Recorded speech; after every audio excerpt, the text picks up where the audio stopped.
प्यारे दोस्तों नमस्कार। हमारे YouTube चैनल पर आपका स्वागत है। आज की कहानी है लंबी नाक वाली बहू। लंबी नाक वाली बहू की कहानी एक हास्यपूर्ण, सामाजिक और संवेदनशीलता से भरी कहानी है जो ग्रामीण परिवेश में बसे एक परिवार की कहानी बताती है।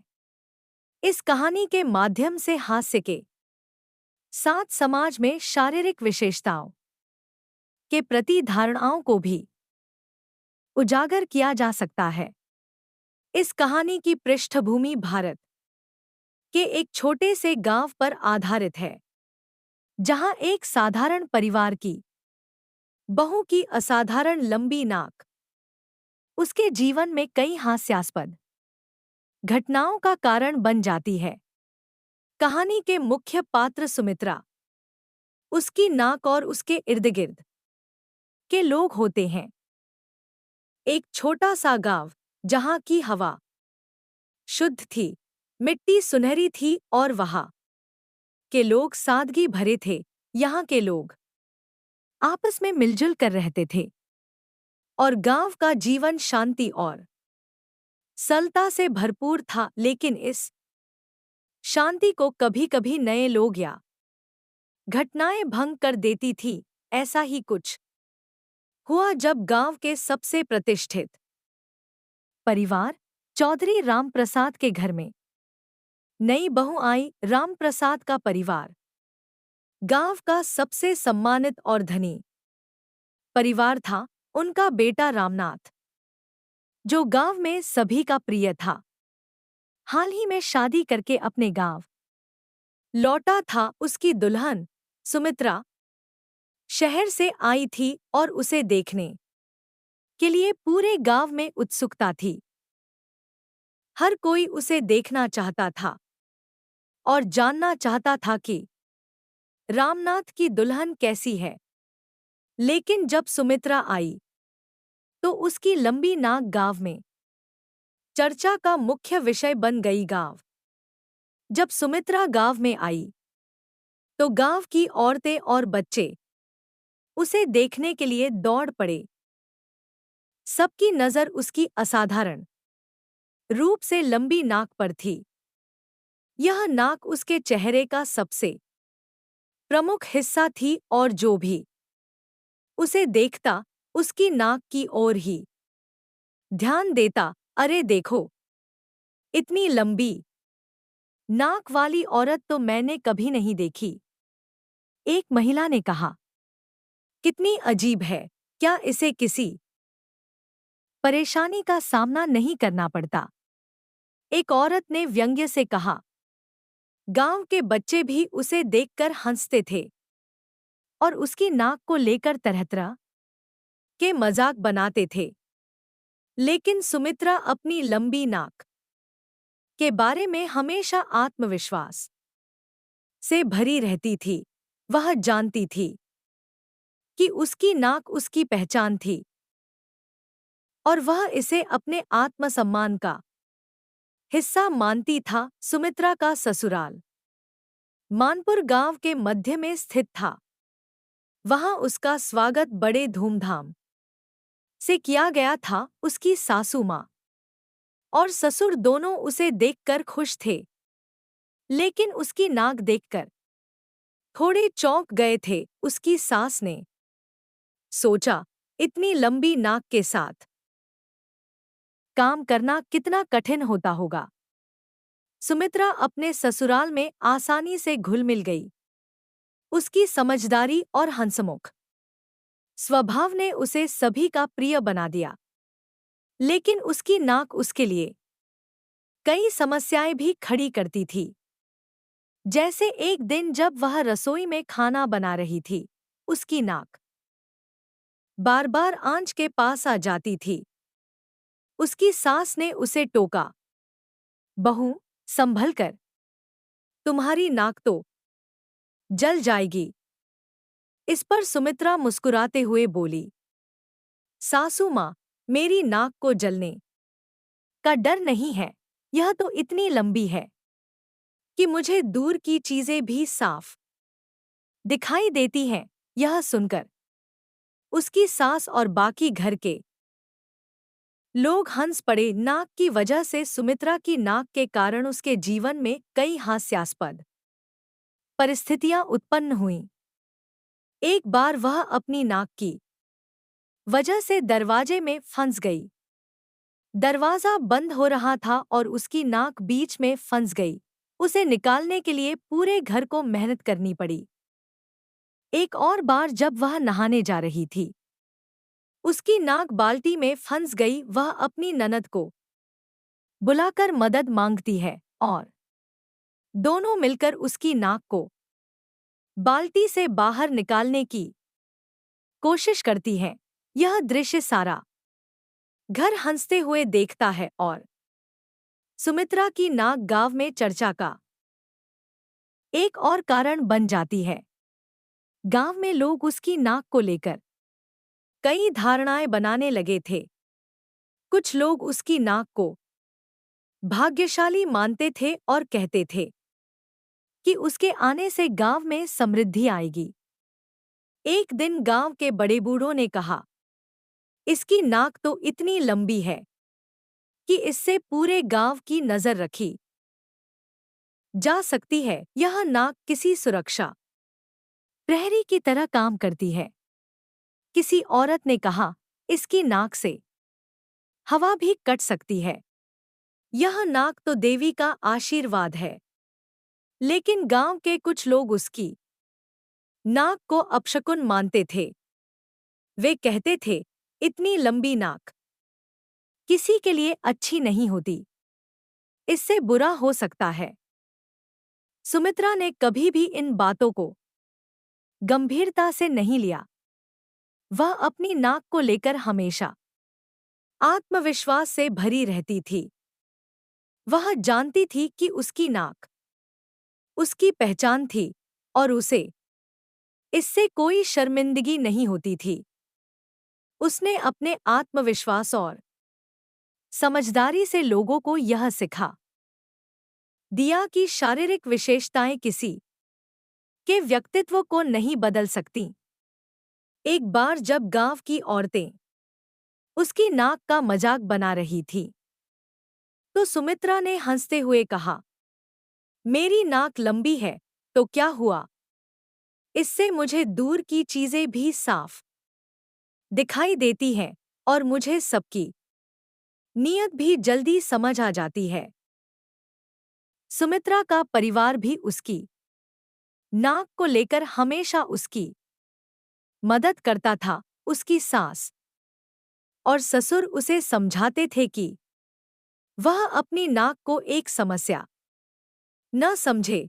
वे कहते थे, बेटा, तुम्हारी नाक तुम्हारी पहचान है, यह तुम्हारे व्यक्तित्व का हिस्सा है। रामनाथ, उसका पति, हमेशा उसकी नाक की तारीफ करता था और कहता था, तुम्हारी नाक तुम्हारे चेहरे का सबसे खूबसूरत हिस्सा है, इससे तुम्हारा सौंदर्य और भी बढ़ जाता है। धीरे धीरे गांव के लोग उसकी नाक को स्वीकार करने लगे थे। अब उसकी नाक का मजाक बनाने की बजाय लोग उसकी नाक की प्रशंसा करने लगे थे। गांव में लोग उसकी नाक को उसकी खासियत मानने लगे थे और उसे एक विशिष्ट पहचान के रूप में देखने लगे थे। उसकी नाक अब हंसी मजाक का कारण नहीं रही, बल्कि उसे देवी का आशीर्वाद मान लिया गया था। लंबी नाक वाली बहू की कहानी हमें यह सिखाती है कि व्यक्ति की शारीरिक विशेषताएं उसे समाज में विशिष्ट बना सकती हैं, लेकिन असली पहचान उसकी समझदारी, आत्मविश्वास और व्यवहार से बनती है। सुमित्रा ने अपनी लंबी नाक को कभी भी अपनी कमजोरी नहीं माना, बल्कि इसे अपने जीवन का एक अनोखा हिस्सा बना लिया। उसने अपने आत्मविश्वास और समझदारी से यह सिद्ध कर दिया कि हर व्यक्ति की खासियतें चाहे वह कैसी भी हों, उसे समाज में एक विशिष्ट स्थान दिला सकती हैं। लंबी नाक वाली बहू, भाग 2। यह कहानी समाज के उन पहलुओं को उजागर करती है जहां बाहरी सुंदरता और शारीरिक विशेषताओं को महत्वपूर्ण मानते हुए स्त्री की आंतरिक सुंदरता, गुण और प्रतिभा को नजरअंदाज किया जाता है। इस कहानी के माध्यम से हम यह समझने की कोशिश करेंगे कि किस प्रकार बाहरी रूपरंग को महत्व देकर एक स्त्री के जीवन को प्रभावित किया जाता है और कैसे वह इससे बाहर निकलने का प्रयास करती है। रामपुर नाम के छोटे से गांव में सविता नाम की एक लड़की का जन्म हुआ। वह साधारण रूप से सुंदर थी, लेकिन उसकी नाक थोड़ी लंबी थी। समाज ने उसकी इस शारीरिक विशेषता को इतना बढ़ा चढ़ाकर देखा कि उसकी पूरी पहचान ही लंबी नाक वाली लड़की के रूप में हो गई। सविता पढ़ाई में तेज थी और उसका स्वभाव भी बहुत मिलनसार था। वह अपने माता पिता और दोस्तों के बीच बहुत प्रिय थी, लेकिन जब भी बात शादी की आती, उसकी नाक को लेकर हर जगह बातें होने लगती। उसकी माँ को चिंता होने लगी कि क्या उसकी बेटी की शादी हो पाएगी या नहीं। जब सविता 22 साल की हुई तो उसकी शादी की बातें शुरू हो गई। कई परिवार आए, लेकिन सविता की नाक का जिक्र हर बार सामने आया। लोगों को लगता था कि उसकी नाक उसकी खूबसूरती में बाधक है। अंततः एक दिन एक परिवार आया जो काफी समझदार और शिक्षित था।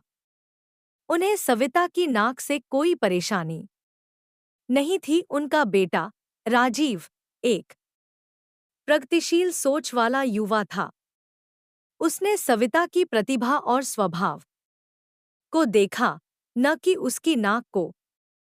विवाह के बाद का जीवन, शादी के बाद सविता को लगा कि उसकी नाक की बातें अब समाप्त हो जाएंगी।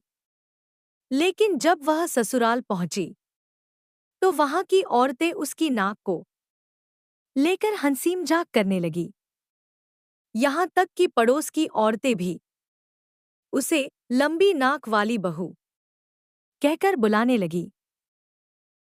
शुरुआत में सविता ने इन बातों को नजरअंदाज किया, लेकिन धीरे धीरे उसे महसूस हुआ कि समाज में उसकी पहचान उसकी नाक के आधार पर ही बन गई है।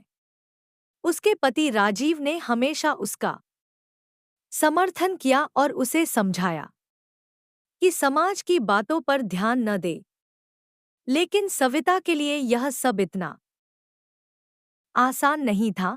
जब भी वह कहीं जाती, लोग उसकी नाक को लेकर चर्चा करने लगते।